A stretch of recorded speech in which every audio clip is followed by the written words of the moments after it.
विठ्ठलाची हाक धरली मी पंढरीची वाट आली विठ्ठलाची हाक धरली मी पंढरीची वाट पांडुरंग माऊली विठ्ठल माऊली आली विठ्ठलाची हाक धरली मी पंढरीची वाट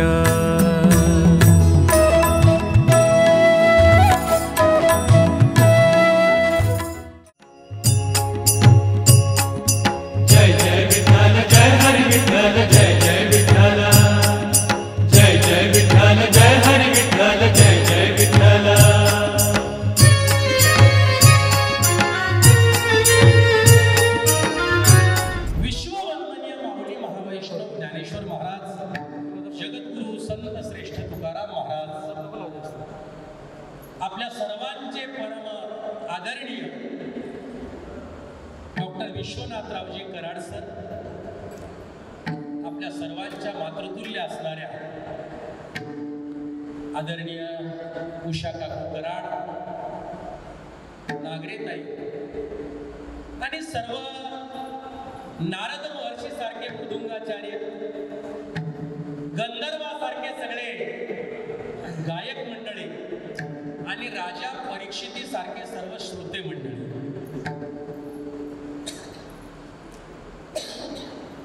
कर्तुम अकर्तुम अन्यथा कर्तुम शक्ती ज्याच्या हातात आहे, यश श्री औदार्य ज्ञान भक्ती आणि वैराग्याने जो परिपूर्ण आहे, नवे नवे झाडाचं पान सुद्धा ज्याच्या सत्तेनं हलतं असा जगाचा बाप, ब्रह्मांडाचा मालक तुमच्या माझ्या समोर भेटेवर आणि भाविकासाठी उभा आहे. तुझी या सत्तेने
यजुर्वेद, ऋग्वेद, सामवेद आणि अथर्ववेद जे बोलतात ती त्याची सत्ता आहे. सूर्याची चालणे तुझियाकडे. किती वर्ष झाले, किती युग झाले, किती दिवस झाले माहित नाही, पण रोज नित्य नेमाने उगवण्याचं काम जो सूर्य करतो, या जगाला अंधारातून प्रकाश देण्याचं काम जो सूर्य करतो, त्या सूर्याचं चालणं सुद्धा त्याच्या सत्तेने आहे. ऐसा तू समर्थ ब्रह्मांडाचा धनी, वर्म हे जाणून शरणागतो. तुमच्या माझ्या दृष्टीने एक ब्रह्मांड असे, पण तुकोबाराय सांगता अनंत ब्रह्मांडे उदरी.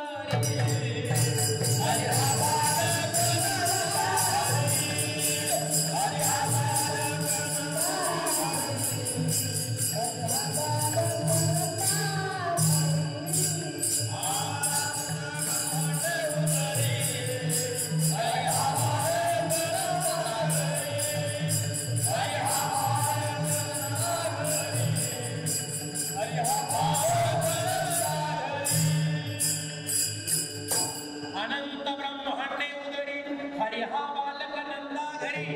नवल केवडे केवडे नकळे कान्होबाचे पुढे. आणि तोच भगवान श्रीकृष्ण 5,500 वर्षापूर्वी ज्यांनी कुरुक्षेत्रावर अर्जुनाच्या निमित्ताने विश्व कल्याणाकरिता ज्ञानदान केलं, तोच परमात्मा या पंढरी नगरीमध्ये आणि आपल्या धर्मपत्नीच्या शोधार्थ आलेला आहे.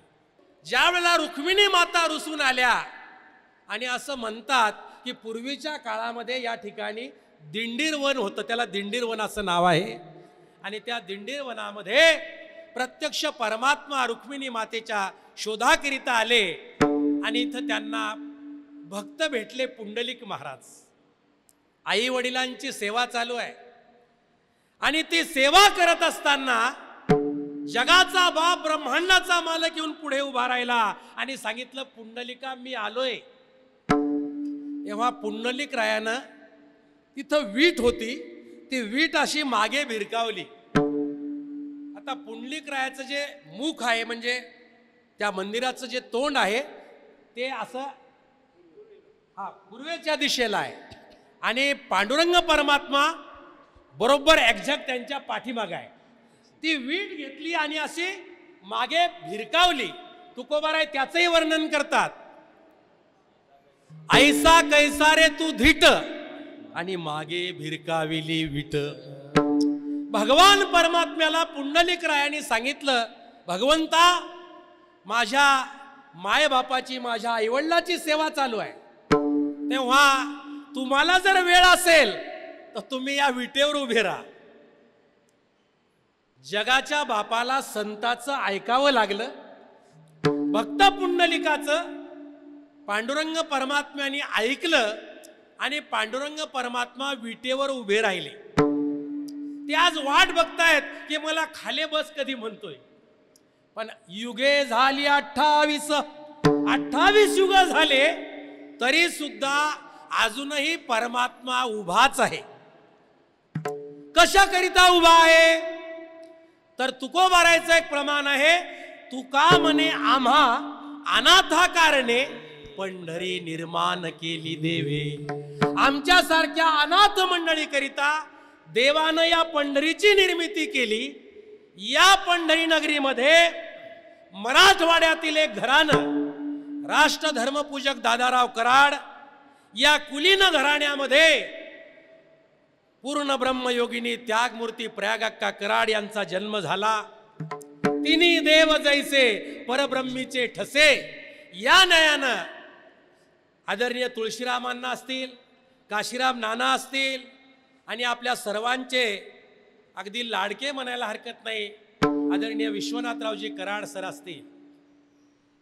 या 3 महात्म्याचा जन्म झाला, ज्या घराण्यानं गेल्या अनेक वर्षापासून, गेल्या अनेक पिढ्यापासून अखिल कोट ब्रह्मांड नायक पांडुरंगाची सेवा केली.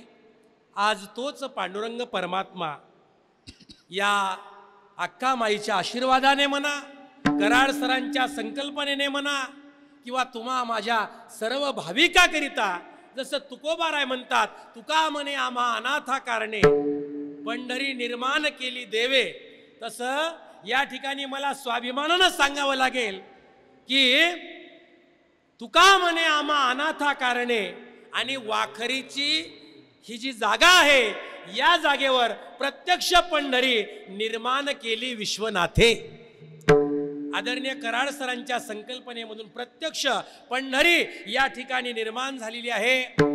आणि या पंढरी नगरीमध्ये आपण सर्व मंडळी गेल्या अनेक वर्षापासून आषाढी एकादशी असेल, कार्तिकी एकादशी असेल, चैत्री एकादशी असेल किंवा माघ एकादशी असेल, या एकादशीच्या निमित्ताने या ठिकाणी आपण दरवर्षी भगवंताच्या दर्शनाकरिता येत असतो. आज चातुर्मास संपून बरोबर 4 महिने संपन्न झालेले आहेत.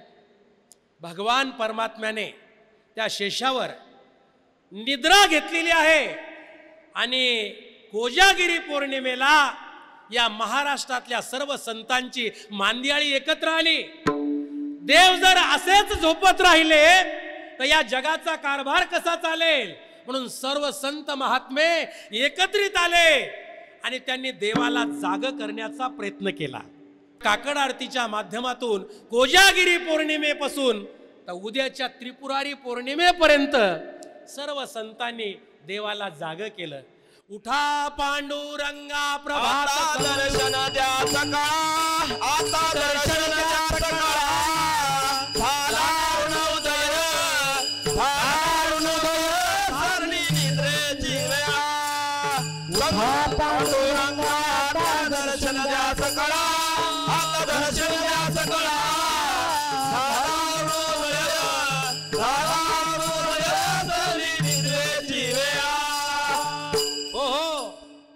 संत हक्काने देवाला बोलले महाराज, उठा पांडुरंगाता दर्शन द्या सकळा, झाला अरुणोदय सरली निद्रेची वेळा. संत साधू मुनी अवघे झाले ती गोळा, सोडा शेज सुख आता पाहू द्या मुख कमळा. रंगमंडपी महाद्वारी झाली से दाटी, मन उतावेळ रूप पहावया दृष्टी. संत महात्म्याने देवाला सांगितलं, देवा जागे व्हा. पण सकाळची वेळ अशी असते महाराज, मला वाटतं सगळ्यात गोड झोप जर कधी लागत असेल तर ती सकाळच्या रामप्रहरामध्ये लागते. याला देव सुद्धा अपवाद नसावे म्हणून देव उठायला तयार नाहीत. मग संत महात्म्याने देवाची जी धर्मपत्नी आहे त्या धर्मपत्नीला विनंती केली, राई रखुमाबाई तुम्हा येऊ द्या दया, तुम्हा येऊ द्या दया, सेजे हालवणी, सेजे हालवणी, जागे करा देवराया. राई रखुमाबाई तुम्हा येऊ द्या दया, तुम्हा येऊ द्या दया, सेजे हालवणी, सेजे हालवणी, जागे करा देवराया. हलवून जाग करण्याचा अधिकार एक तर मुलाकडे असतो, नाही तर धर्मपत्नीकडे असतो. बरं का, ते साहेब असू द्या नाही तर कोणी असू द्या, पत्नी त्यांना काही पत्नी साहेब नसते, त्याच्यासाठी साहेब नसतात, ते पती असतात. ते हलवून जाग करू शकते. इथं तो प्रमाण वापरलं, राही रखुमाबाई तुम्हा येऊ द्या दया. देव उठायला तयार नाहीत, असं वातावरण असावं. आणि मग संत महात्मे भगवान परमात्म्याच्या धर्मपत्नीकडे म्हणजे प्रत्यक्ष रुक्मिणी मातेकडे, राई मातेकडे गेले. त्यांना विनंती केली की हे माते, तुम्हाला तरी दया येऊ द्या. नक्कीच रुक्मिणी मातेनं आणि राई मातेनं देवाला उठवलं असेल. संतांनी त्या आदिमाया शक्तीकडे प्रार्थना केली की हे माते, विश्व कल्याणाकरिता देवाला जाग करा. आणि हे सांगत असताना देवानी विचारलं की जाग कशा करता व्हायचं. तर संतांनी भली मोठी यादी दिली की तुमच्या काकड आरतीच्या मंगलमय सोहळ्याकरिता कोण कोण आलं. तर रंभादिक नाचती उभ्या जोडोनी हात. स्वर्गामध्ये ज्या रंभा आहेत त्या सर्व नृत्य करतायत आणि हात जोडलेले आहेत. नव्हे नव्हे काशीचे विश्वनाथ बाबा जे प्रत्यक्ष भगवान शिवजी आहेत ते सुद्धा हातामध्ये त्रिशूळ आणि डमरू घेऊन काकड आरतीच्या लाईन मध्ये उभे आहेत. तेव्हा आता उठा महाराज, आपण नवमीला, दशमीला आणि एकादशीला आणि उद्या द्वादशीला, नवमीला आपल्या सर्वांचं इथं आगमन झालं. सकाळचा मंगलमय सोहळा आपण भगवंताचे डोळे भरून आरती, काकड आरतीचा सोहळा केला. आज देवाच्या तुम्ही फक्त स्वरूपाकडे पहा. इतकं खुललेलं आणि इतकं दैदिप्यमान देवाचं स्वरूप आहे. मला सांगा, आपल्या भारतीय परंपरेमध्ये, भारतीय संस्कृतीमध्ये, भारतीय तत्वज्ञानामध्ये मूर्तीपूजेला अनन्यसाधारण महत्त्व आहे. इतर धर्मामध्ये कदाचित सगुण पूजा मान्य नाही, पण आपल्या हिंदू धर्मशास्त्रामध्ये मात्र सगुण पूजेला अनन्यसाधारण महत्त्व आहे. नुसतं त्या रूपाकडे जर पाहिलं, रूपी जडले लोचन पायी स्थिरावले मन, पायी स्थिरावले मन, पायी स्थिरावले मन, रूपी जडले लोचन